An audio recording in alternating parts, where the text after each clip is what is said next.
October 7, 2023. It was a Saturday morning.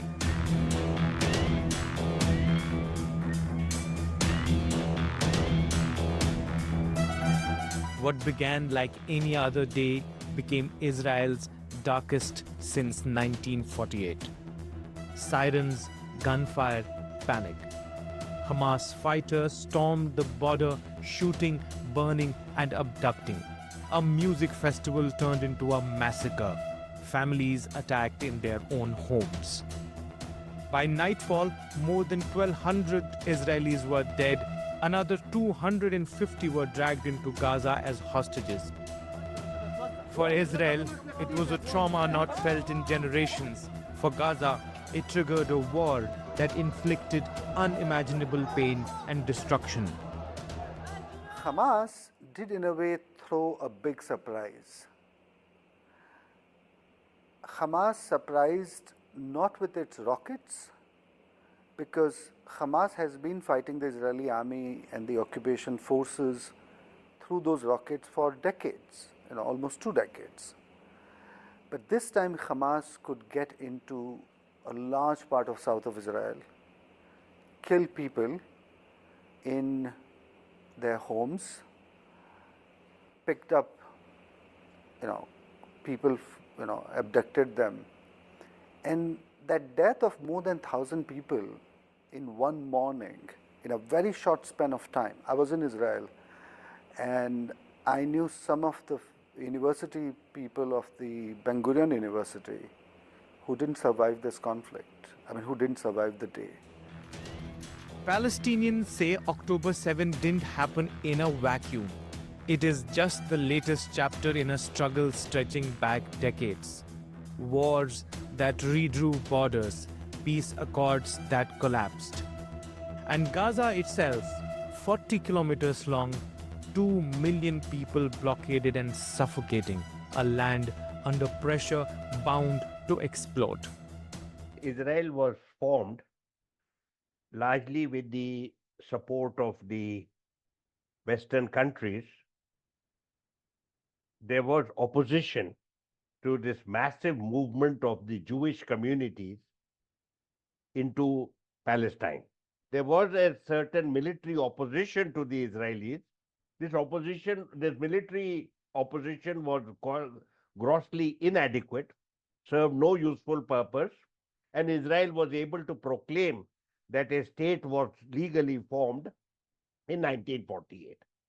So since then, you had the war of 1967, when Israel further expanded its territorial control and occupied West Bank, Gaza, and East Jerusalem. Israel declared that East Jerusalem and West Jerusalem were now the united and eternal capital of Israel, though this is not allowed under international law. Israel has also occupied West Bank and Gaza. After the Hamas attack, Israel hit back immediately. Airstrikes thundered across Gaza. Tanks rolled to the borders.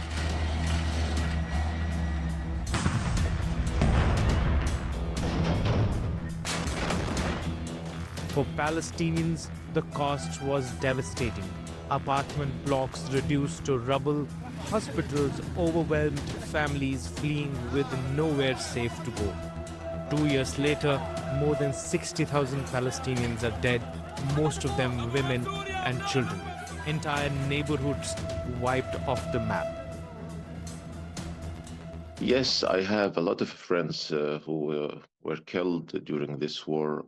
Among them was Ahmad al-Masri, who was calling me on December 6th, 2023. And during the call, we were discussing how to end the war. It should be ended very soon. And all of a sudden, he's gone. He was bombed by an F-16 airstrike, and he was killed, he and his daughter. His daughter was in the age of my daughter. Then came the blockade. Food, medicine, fuel trickling in, but never enough. The UN has warned of famine, and other aid groups called the situation unbearable. The world watched as Gaza's children starved. The market is completely empty. I mean, to just give another example, one of our staff went around to look for water bottles. There was completely no supply. He only managed to kind of get only 5 liters of water bottle. Even one of our survey that we actually conducted among our staff, even our staff have lost 10 to 15 kgs in the past months. So that shows it's not only our patient, but also our caregivers also being equally affected, because literally there is no any supply existing in the market. The hostages remained an open wound.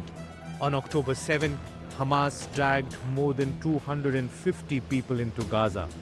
Some were freed, many died, and others remained captive for too long.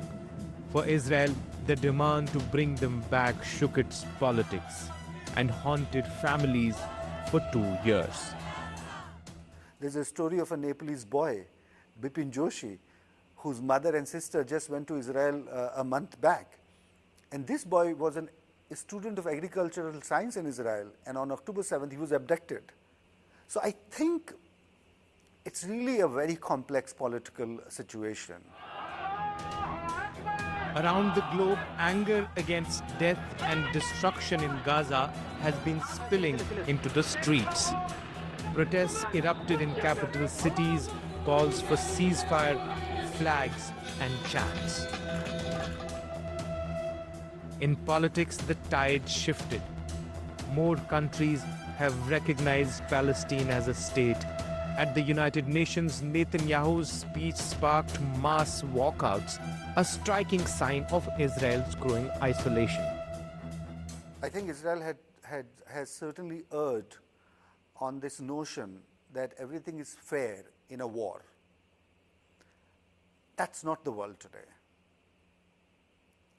So they thought the world will not care. But I think world cares in its own poor or complicated manner.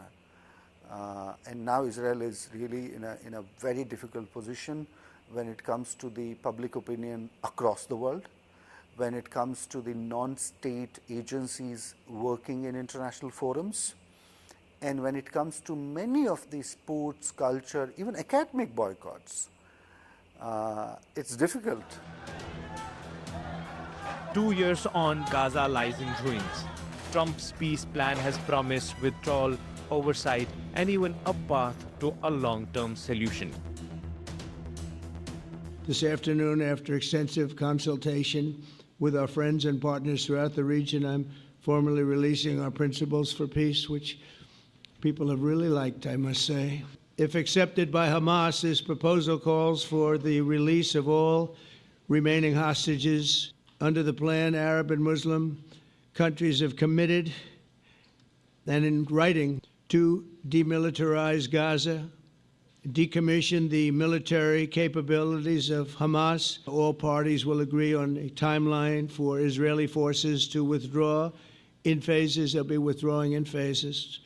I support your plan to end the war in Gaza, which achieves our war aims. It will bring back to Israel all our hostages, dismantle Hamas's military capabilities, end its political rule, and ensure that Gaza never again poses a threat to Israel. Hamas, for now, has partially accepted it. Israel in past has pushed back on any question of a complete statehood. Palestinians have been enduring a life they can barely survive. Unfortunately, we have a very bad experience with the Israeli governments because they do not comply with the agreements and the peace accords that were signed before. I think they will committed to the points that will be for the benefits of them, but for the withdrawal in Gaza and making free access of humanitarian aid, I think they will start to put obstacles as they usually did in the past, unfortunately. October 7 was just one day, but its shadow still stretches across generations. For Israelis, the massacre, the hostages, the fear that peace will come at too high a price. For Palestinians, the bombed homes, the hunger, the death, the longing for dignity and their own homeland. Above all, a normal life. Now there is a flicker of dialogue, but no trust. A hint of peace, but no promise. So the question remains, will this land ever find a way to heal? Will there be everlasting peace? Or will it remain trapped between memory and mourning, between hope and war?